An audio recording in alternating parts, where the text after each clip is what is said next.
Chapter 26 खामोश शुरुआत। अस्पताल के उस दिन के बाद सब कुछ बदल गया था, लेकिन बाहर से नहीं, अंदर से। आर्यन अब पहले जैसा नहीं रहा था। उसकी आंखों में वो कॉन्फिडेंस नहीं था जो कभी लोगों को झुका देता था। अब वहां सिर्फ भारी सी खामोशी थी। हर सुबह वो उठता, लेकिन नींद पूरी होने के बाद भी थकान उसके साथ रहती, जैसे कोई चीज उसके अंदर से लगातार उसे खींच रही हो। प्राची उसके पास ही थी। वो उसका हाथ पकड़ती, मुस्कुराने की कोशिश करती, लेकिन अब वो मुस्कान पहले जैसी हल्की नहीं थी। दोनों के बीच अब अजीब सा सन्नाटा था। ना वो पूरी तरह टूटे थे, ना पहले जैसे जुड़े थे। एक शाम अस्पताल के बाहर बैठे हुए प्राची ने धीरे से कहा, आर्यन, हम दोनों को अब आगे बढ़ना होगा। आर्यन ने उसकी तरफ देखा भी नहीं। उसकी नजरें सामने डूबते सूरज पर थी। वो कुछ सेकंड चुप रहा, फिर बस इतना बोला, आगे बढ़ना आसान नहीं होता। उसकी आवाज में दर्द था, गुस्सा नहीं, बस थकान। प्राची ने कुछ नहीं कहा, क्योंकि वो जानती थी उसके अंदर की लड़ाई अभी खत्म नहीं हुई है। आर्यन धीरे से उठा और चल दिया। हर कदम भारी लग रहा था, जैसे वो अपने ही अतीत को धो रहा हो। रास्ते में उसे सिया की कही हुई बातें याद आ रही थीं, और हर याद उसके सीने में एक नया घाव बना रही थी। उसे समझ नहीं आ रहा था कि वो खुद को माफ करे या खुद से ही भागता रहे।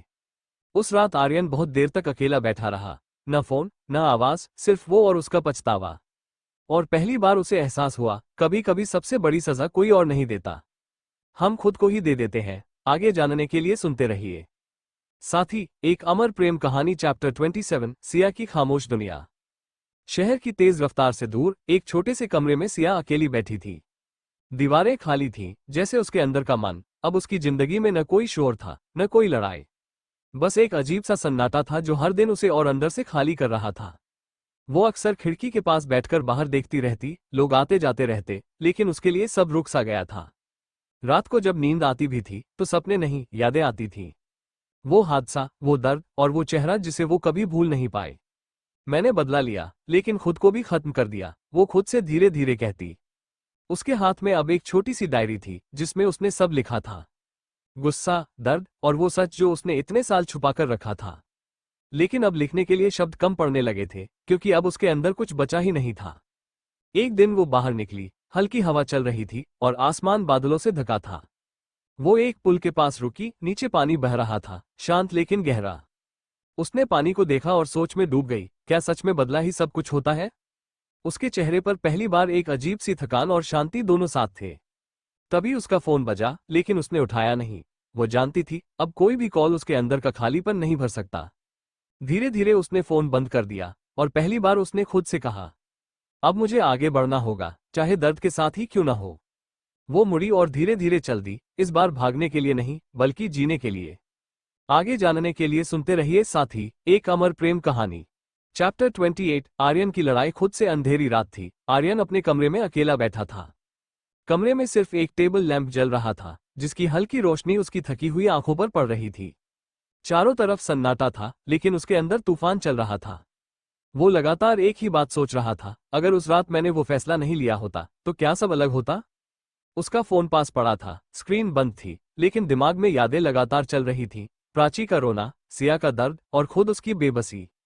आर्यन अब खुद से भाग नहीं रहा था, अब वो खुद से लड़ रहा था। अगले दिन उसने ऑफिस जाना शुरू किया। काम ढेर था, लेकिन उसका मन कहीं नहीं लग रहा था। उसके सहकर्मी उसे देखकर हैरान थे। वो आदमी जो पहले हर मीटिंग में आवाज उठाता था, अब बस चुप रहता था। एक दिन उसके दोस्त ने कहा, तू खुद को इतना क्यों सजा दे रहा है?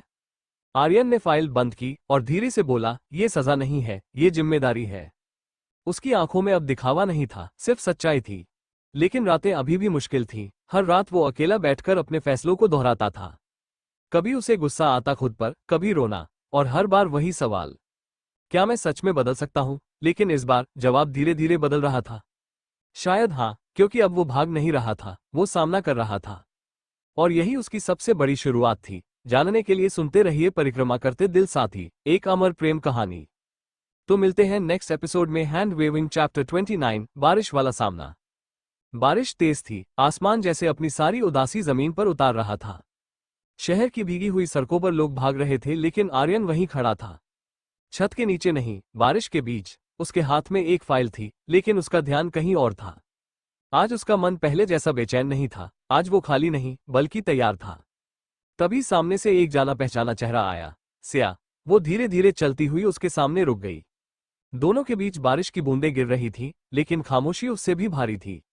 सिया ने उसे ऊपर से नीचे देखा और ठंडी आवाज में कहा, अब खुश हो तुम? आर्यन ने उसकी आंखों में देखा, इस बार नजर नहीं झुकाए। नहीं, खुश नहीं हूं, लेकिन कोशिश कर रहा हूं। सिया के चेहरे पर एक हल्की सी हंसी आई, पर वो खुशी नहीं थी, दर्द था। कोशिश, वो धीरे से बोली, कुछ चीजें सिर्फ कोशिश से ठीक नहीं होती, आर्यन। आर्यन ने सिर हिलाया नहीं। इस बार वो भागा नहीं, रुका रहा। उसने शांत आवाज में पूछा, तो फिर मैं क्या करूं? सिया कुछ पल चुप रही। उसकी आंखों में गुस्सा अब नहीं था, बस थकान थी। वो धीरे से बोली, ये सवाल तुमने बहुत देर से पूछा। बारिश और तेज हो गई। दोनों भीग रहे थे, लेकिन किसी को फर्क नहीं पड़ रहा था। सिया ने आखिर में कहा, कुछ जवाब समय देता है, आर्यन, और कुछ जवाब जिंदगी। फिर उसने उसकी तरफ आखिरी बार देखा, और बिना कुछ कहे धीरे धीरे आगे बढ़ गई। आर्यन वहीं खड़ा रहा। इस बार उसके पास रोकने के लिए शब्द नहीं थे, और शायद जरूरत भी नहीं थी। बारिश उसके चेहरे पर गिरती रही, लेकिन पहली बार उसे अंदर हल्का सा सुकून महसूस हुआ। जानने के लिए सुनते रहिए परिक्रमा करते दिल साथी, एक अमर प्रेम कहानी। तो मिलते हैं नेक्स्ट एपिसोड में। Hand waving chapter 30, Nai Roshni. कई महीने बीत चुके थे। बारिश वाला दिन अब सिर्फ एक याद बनकर रह गया था। लेकिन उस दिन के बाद आर्यन पहले जैसा नहीं रहा था, और शायद यही उसकी असली शुरुआत थी। अब वो भागता नहीं था, ना अपने अतीत से, ना अपने फैसलों से। प्राची उसके साथ थी, लेकिन अब उनका रिश्ता पहले जैसा मासूम नहीं था। उसमें अब समझ थी, जिम्मेदारी थी, और सबसे ज्यादा सच को स्वीकार करने की ताकत थी। एक शाम प्राची बालकनी में खड़ी थी, हल्की हवा चल रही थी। उसने धीरे से कहा, हम पहले जैसे नहीं रहे। आर्यन उसके पास आ गया। कुछ पल चुप रहा, फिर मुस्कुराया, शायद इसलिए अब हम असली है। प्राची ने उसकी तरफ देखा। उसकी आंखों में अब शिकायत नहीं थी, बस समझ थी। दूर कहीं शहर की दूसरी तरफ सिया अकेली बैठी थी, लेकिन इस बार उसके चेहरे पर दर्द नहीं था। वो खिड़की से बाहर देख रही थी, और उसके होठों पर हल्की सी शांति थी। उसने खुद से कहा, मैं हार नहीं मानी, बस आगे बढ़ गई हूं। कहानी अब किसी एक के जीतने या हारने की नहीं थी, ये कहानी थी बदलने की। आर्यन ने अपनी गलतियों को अपनी सजा नहीं बनने दिया, बल्कि उन्हें अपनी जिम्मेदारी बना लिया। प्राची ने उसे छोड़कर नहीं, बल्कि उसके साथ खड़े रहकर प्यार को नया अर्थ दिया। और सिया, उसने बदले से ऊपर उठकर खुद को चुना, क्योंकि कभी कभी जिंदगी खत्म नहीं होती, बस एक नए तरीके से शुरू होती है।